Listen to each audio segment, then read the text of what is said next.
ಬೆಳೆಗಳಿಗೆ ನಿರಂತರವಾಗಿ 3 ಫೇಸ್ ಹಾಗೂ ತೋಟದ ಮನೆಗಳಿಗೆ ಸಿಂಗಲ್ ಫೇಸ್ ವಿದ್ಯುತ್ ನೀಡಬೇಕೆಂದು ಒತ್ತಾಯಿಸಿ ರೈತ ಸಂಘದಿಂದ ಪಾವಗಡದಲ್ಲಿ ಪ್ರತಿಭಟನೆಯನ್ನ ನಡೆಸಿದರು. ರೈತರ ಬೆಳೆಗಳಿಗೆ ನಿರಂತರವಾಗಿ 3 ಫೇಸ್ ಹಾಗೂ ತೋಟದ ಮನೆಗಳಿಗೆ ಸಿಂಗಲ್ ಫೇಸ್ ವಿದ್ಯುತ್ ನೀಡಬೇಕೆಂದು ಒತ್ತಾಯಿಸಿ ಕರ್ನಾಟಕ ರಾಜ್ಯ ರೈತ ಸಂಘ ಹಾಗೂ ಹಸಿರು ಸೇನೆಯ ಜಿಲ್ಲಾ ಅಧ್ಯಕ್ಷ ಪೂಜಾರಪ್ಪನವರ ನೇತೃತ್ವದಲ್ಲಿ ನೂರಾರು ರೈತರೊಂದಿಗೆ ಬೆಸ್ಕಾಂ ಕಚೇರಿಗೆ ಮುತ್ತಿಗೆ ಹಾಕಿ ನಂತರ ಮಧುಗಿರಿ ಬೆಸ್ಕಾಂ ಇಲಾಖೆ ಉಪವಿಭಾಗ ಅಧಿಕಾರಿಯಾದ ಜಗದೀಶ್ ಅವರಿಗೆ ಹಕ್ಕೊತ್ತಾಯ ಪತ್ರವನ್ನ ನೀಡಲಾಯಿತು. ಈ ವೇಳೆ ರೈತ ಮುಖಂಡ ಪೂಜಾರಪ್ಪನವರು ಮಾತನಾಡುತ್ತಾ ರೈತರ ಹಲವಾರು ಜ್ವಲಂತ ಸಮಸ್ಯೆಗಳನ್ನು ಈಡೇರಿಸುವಂತೆ ಒತ್ತಾಯಿಸಿ ನಿರಂತರ ಹೋರಾಟ ಮಾಡಿದರೂ ಸಹ ಯಾವುದೇ ಪ್ರಯೋಜನವಾಗಿಲ್ಲ. ಇನ್ನಾದರೂ ಸರ್ಕಾರ ರೈತರ ನೆರವಿಗೆ ಧಾವಿಸಬೇಕು. ಬೇಸಿಗೆ ಆರಂಭದಲ್ಲಿಯೇ ವಿದ್ಯುತ್ ಸಮಸ್ಯೆ ಉಂಟಾಗಿರುವುದರಿಂದ ರೈತರು ಕಂಗೆಟ್ಟಿದ್ದಾರೆ. ತಾಲೂಕಿನ 4 ಹೋಬಳಿ ರೈತರ ಬೋರ್ವೆಲ್ ಮತ್ತು ಬಾವಿಗಳಿಂದ ನೀರು ಹಾಯಿಸಿಕೊಂಡು ಬೆಳೆಯುತ್ತಿರುವ ಭತ್ತ, ರಾಗಿ, ಟೊಮ್ಯಾಟೊ, ಮೆಣಸಿನಕಾಯಿ, ಬದನೆಕಾಯಿ, ಕಡಲೆಕಾಯಿ, ಅಡಿಕೆ, ತೆಂಗು, ದಾಳಿಂಬೆ ಇನ್ನು ಮುಂತಾದ ಬೆಳೆಗಳಿಗೆ ಗುಣಮಟ್ಟದ ವಿದ್ಯುತ್ ನೀಡಬೇಕು ಹಾಗೂ ಅಕ್ರಮ ಸಕ್ರಮದ ಅಡಿಯಲ್ಲಿ ಹಿಂದಿನ ಸರ್ಕಾರ 25,000ಕ್ಕೆ ಟಿಸಿ ಕೊಡುತ್ತಿದ್ದರು. ಅದನ್ನ ಈಗಿನ ಸರ್ಕಾರ ನಿಲ್ಲಿಸಿದ್ದು ಹಿಂದಿನ ಯೋಜನೆಯನ್ನ ಕೂಡಲೇ ಜಾರಿ ಮಾಡಬೇಕು ಮತ್ತು ಸುಟ್ಟು ಹೋಗಿರುವ ಟಿಸಿಗಳನ್ನು 24 ಗಂಟೆಗಳ ಒಳಗೆ ಬದಲಾಯಿಸಿ ಕೊಡಬೇಕು ಎಂದು ಆಗ್ರಹಿಸಿದರು. ಈ ಪರಿಸ್ಥಿತಿ ಆಗಬಾರ್ದು. ಇನ್ ಮುಂದೆ ನೋಡು, ಒಳ್ಳೆ ನಾನು ಹೇಳ್ತೀನಿ, ಈ ಕಡೆ ಬೂದ್ಬೆಟ್ಟ ಹೊಸಪೇಟೆ ಬರೇ 1 ಇಂಚ್ ಬರೋ ರೀತಿ ಸಿಂಗಲ್ ಮೋಟರ್ ಹಾಕಿದ್ದಾರೆ. ರಾಜಶೇಖರ್ ಸರ್ ಕೇಳ್ರಿ, ಅವ್ರಿಗೆ ಸಿಂಗಲ್ ಬೇಕೇ ಬೇಕು ಸರ್. ಅವ್ರಿಗೆ ನೀವು ಅದನ್ನ ಸಿಂಗಲ್ ಮೋಟರ್ ಏನ್ ಮಾಡ್ತೀರ ಅವ್ರು ಸಿಂಗಲ್ ಮೋಟರ್ ಹೋದಂಗ್ ಮಾಡ್ಕೊಡ್ಬೇಕು ನಮ್ಮ ತಾಲೂಕಿನಲ್ಲಿ.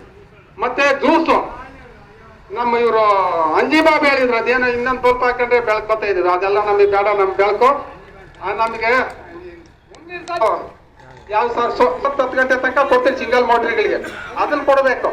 ಮತ್ತೆ 3 ಫೇಸ್ ಅದು ಕೊಡ್ಬೇಕು. ಇನ್ನು 3 ತಿಂಗಳು ನಮಗೆ ಕಂಟಿನ್ಯೂ ಆಗಿ ಕೊಡ್ಬೇಕು. ಯಾವುದೇ ಒಂದು ತಪ್ಪಿಸಬಾರ್ದು. ಏನನ್ನ ತಪ್ಪಿಸಿದ್ರೆ ನಾವು ಮತ್ತೆ ಬಾಗ್ಲು ಹಾಕ್ತಿವಿ.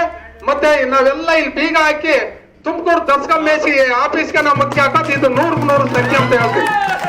ಆದ್ರಿಂದ ಇನ್ನು ಮುಂದೆ ನಮ್ಮ ಚಳ್ಳಕೆರೆ ತಾಲೂಕು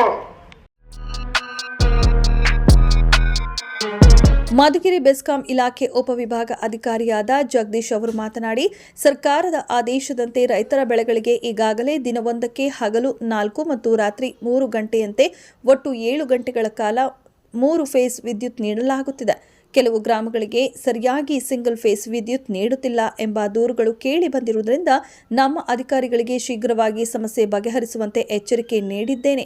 ಸರ್ಕಾರದ ಆದೇಶಕ್ಕಿಂತ ಹೆಚ್ಚುವರಿ ಸಮಯ ವಿದ್ಯುತ್ ನೀಡಬೇಕೆನ್ನುವ ನಿಮ್ಮ ಬೇಡಿಕೆಯನ್ನ ನಮ್ಮ ಮೇಲಾಧಿಕಾರಿಗಳ ಜೊತೆ ಚರ್ಚಿಸಿ ಬಗೆಹರಿಸುವ ಪ್ರಾಮಾಣಿಕ ಪ್ರಯತ್ನ ಮಾಡುತ್ತೇನೆ ಎಂದು ತಿಳಿಸಿದರು. ಪೂಜಾರಪ್ಪ ಸಾಹೇಬರು, ಜಿಲ್ಲಾಧ್ಯಕ್ಷರು, ಕರ್ನಾಟಕ ರಾಜ್ಯ ರೈತ ಸಂಘ, ಹಸಿರು ಸೇನೆ ಮತ್ತು ಕೃಷ್ಣರಾವ್ ಸರ್, ರಾಷ್ಟ್ರೀಯ ಕಿಸಾನ್ ಸಂಘ. ಸೊ ಹಾಗಾಗಿ ಎಲ್ಲ ಒಂದು ಸಂಘಗಳ ಒಕ್ಕೂಟದಲ್ಲಿ ಈ ಒಂದು ಪ್ರತಿಭಟನೆ ಹಾಗೂ ಹಕ್ಕೊತ್ತಾಯ ಏನು ಒಂದು ವಿದ್ಯುತ್ ಸಂಬಂಧಿತ ಸಮಸ್ಯೆಗಳನ್ನ ತುರ್ತಾಗಿ ಬಗೆಹರಿಸಿ ಏನು ಶಾಲಾ ಮಕ್ಕಳಿಗೆ ಮತ್ತೆ ರೈತರು ಈಗಾಗಲೇ ಬೆಳೆದು ನಿಂತಿರುವಂತ ಫಸಲುಗಳು ಉಳಿಸ್ಕೊಳ್ಳೋ ನಿಟ್ಟಿನಲ್ಲಿ ಹಲವಾರು ಬೇಡಿಕೆಗಳು ಇಟ್ಟಿದ್ದಾರೆ.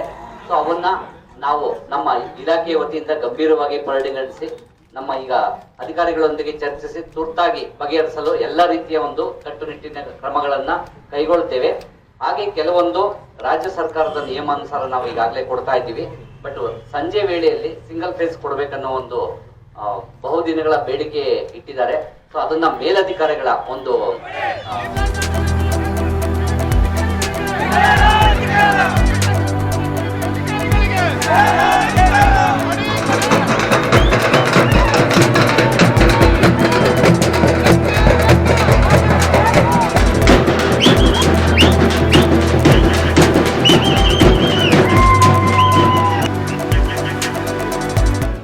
ವರದಿ ಅನಿಲ್ ಯಾದವ್, ಮೀಡಿಯಾ ನೆಟ್ವರ್ಕ್ ಕನ್ನಡ, ಪಾವಗಡ.